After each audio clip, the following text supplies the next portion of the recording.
UCLA looks to conquer UConn in order to reach the Sweet 16, and Emmet Sheehan says he's made the Dodger rotation. Good morning. I'm James, and this is your daily dose of sports and snark for the greatest sports city in the world, Los Angeles. This is the faithful Angelenos Morning Report. It is March 22nd, 2026. Welcome back to the home office. It's also Sunday, the Lord's Day. So if you believe as I do, take a moment. Thank Him for the blessings that you have in your life, like LA Sports. And if you like being in the know about LA, clickety-clack the like button. Clickety-clack the subscribe button. There's a notification bell. Hit that. It'll let you know when we drop an update. Sharing is caring. Let people know we exist. And by all means, comment. Now, before we go through the news, we have an expanded look at the scoreboard because we want to preview the UCLA game. But let's look at the scoreboard first. Starting with Lakers 105, Orlando 104. Luke Kennard with the game-winning buzzer-beating shot. For the third time this year, the Lakers win by scoring with less than a second to go. Luka Doncic scored 33. The Lakers earned a 9th consecutive win. On the downside, Doncic picked up his 16th technical. That means he's going to be suspended for a game. Clippers 138, Dallas 131 in overtime. The Clippers snap a 4-game losing streak. Darius Garland with 41 points. Buffalo 4, Kings 1. Artemi Panarin scored, and the rest of the Kings took an afternoon nap. Speaking of naps, LAFC and Austin tied 0-0. But if you're looking for a plus side, the black and gold, they have yet to concede a goal in MLS play. And Angel City is now 2-0. They defeated Bay City FC, or Bay FC, 3-1. Meanwhile, today, UCLA is at UConn at 5:45 in the second round of the NCAA tournament. The winner moves on to the Sweet 16. If you're curious, Sky Clark had his busted up tooth repaired after Friday's win. They found a 24/7 emergency dentist, in case you were wondering. And if also you were wondering, he's going to be wearing a mouth guard today. Why double down on the oral surgery if you don't have to? Now, the press is hyping up this particular game as a battle of unnaturally angry coaches. Oh, the rage. Oh, the steam. Because when you don't know what to write about, all you have left is to get fans caught up in their feels. Whatevs. I mean, if you're in LA, like I am, I suppose you could get upset because Dan Hurley spurred the Lakers 2 years ago before they hired JJ Redick. That's ancient history, guys. I totally don't care. Looking at the here and now, though, what makes this game difficult to call is that both teams have key players nursing injuries. Tyler Bilodeau, for example, was supposed to play by now. He was a last-minute scratch Friday, and oh, by the way, nobody at UCLA is saying the guy's going to play tonight either. It's all a mystery wrapped in an enigma. And yes, we do know that Donovan Dent, despite that calf injury, played Friday, but he only scored 10 points. So I think it's absolutely fair to ask if either one of them are close to 100%. Meanwhile, the Huskies, they were missing their point guard, Silas DeMary Jr. Dude has an ankle injury. And furthermore, UConn has been throwing up a ton of bricks from the outside. They're trying to talk it up, saying, oh, they're open shots. They're eventually going to fall. But they were 5 of 25 from behind the arc in the first round. And in the Big East title game, they were 3 of 19.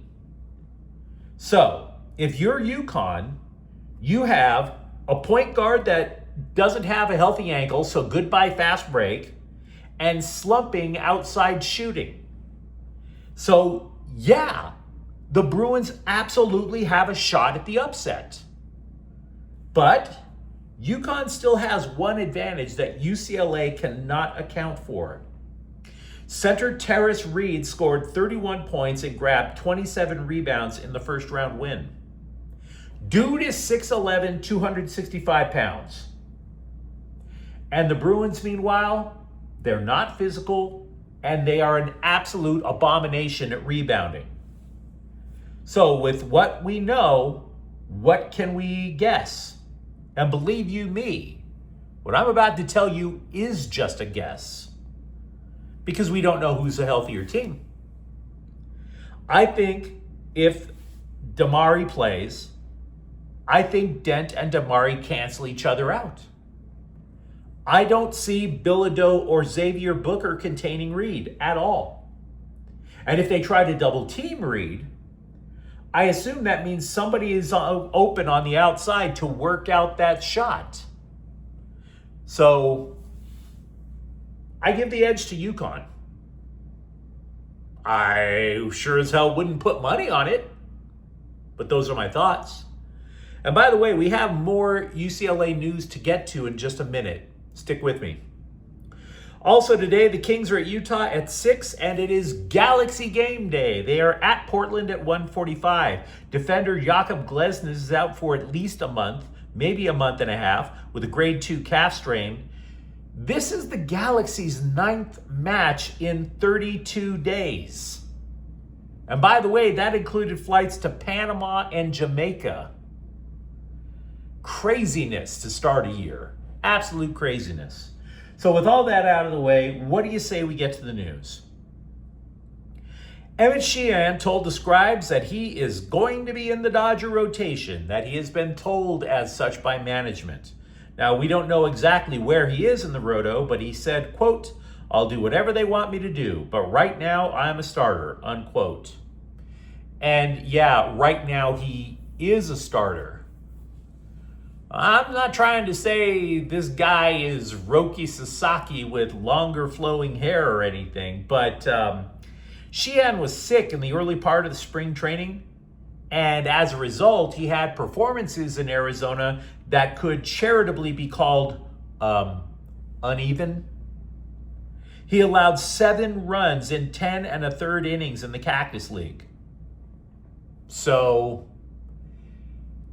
we know the Dodgers have 3 or 4 starters that they can count on. Then you're looking at Sheehan. Then you're looking at Sasaki. Little bit sketch on the back end for all that talent that we've been saying they have. We also know Justin Wroblewski made the team, but not necessarily the rotation. His role hasn't been defined yet. The Dodgers are back in SoCal, by the way. Camelback Ranch is a memory until next February. The Dodgers will start the Freeway Series against Anacrime tonight. If you're looking for optimistic news about the Dodgers, and why not, there's no reason to believe that they're not going to win the West again. Dave Roberts said one of the reasons he's optimistic Andy Pages will not fade after the All-Star break is that the outfielder has committed to his fitness, much like Fergie. Quote, "He was a young player a few years ago that didn't like the weight room, didn't work with intent, but now, offensively, defensively, very consistent and on par with our superstar players. On top of that, he's learned to be a better hitter, a major league hitter, and not just a slugger," unquote. Which is fine because, frankly, while those pitchers are working out whatever kinks are kinked, the longer that lineup mashes, the better. We spoke about UCLA's possibilities in the NCAA tournament today. There's more news. Like most addicts, I am not sure that Mick Cronin will ever turn away from the transfer portal when it comes to building a roster. The only time he didn't use a portal with the Bruins was when he was gifted a complete roster when his predecessor was fired. But having said that, Bruins basketball has an actual recruiting class now. Forward Joe Philon is a 4-star prospect from Florida. He is in the top 100 ranked recruits for 24/7 Sports and On3.com. He joins 3-star big man Javante Floyd. That is the second high school player to promise to come to Westwood. Now, both are from the East Coast, which makes you wonder if they'll actually keep their word. Just ask USC football about the veracity of a promise by a Floridian or a Georgian, but I digress.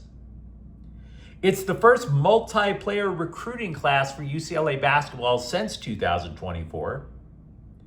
So you might be wondering, is this a new leaf for Cronin? Will he gradually concede, much like Lincoln Riley had to, that the transfer portal is not a cure-all? Of course not. Of course not. He's going to need at least 4, possibly 5 players, including replacements for Tyler Bilodeau and Donovan Dent. Now, Sky Clark is asking for another year of eligibility, but it hasn't been granted yet. So we can't say.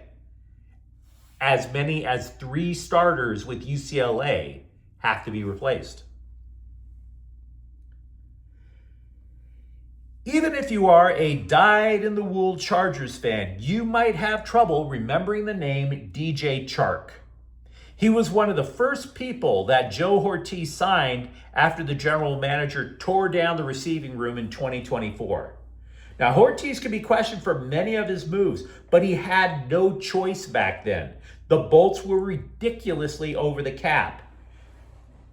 So, Chark was supposed to be the guy that would make Charger fans forget about losing Keenan Allen, forget about losing Mike Williams. Kind of like now, when the Bolts are trying to make you forget that you need an offensive line. Chark was to the wide receiver room what Brad Bozeman is to snapping a football. So, instead of lighting up the sky with magical long touchdown passes, Chark went to the injured reserve list with a hip injury in September. Then they thought he was healthy, but he injured something else. The dude didn't even get into a game with the Chargers until November 10th. He winds up catching 4 passes over 7 regular season games and scored 1 touchdown. That was supposed to be the number 1 receiver that year. Chark hasn't played a game since. Not since the Chargers lost a playoff game in Houston. And he went to the socials yesterday to say that he's retiring now. I bring this story up as a detailed reminder, the latest in a long line of reminders, that Hortiz took a very similar approach the last couple of off seasons when it came to looking at the interior offensive line. Different names, very likely the same result.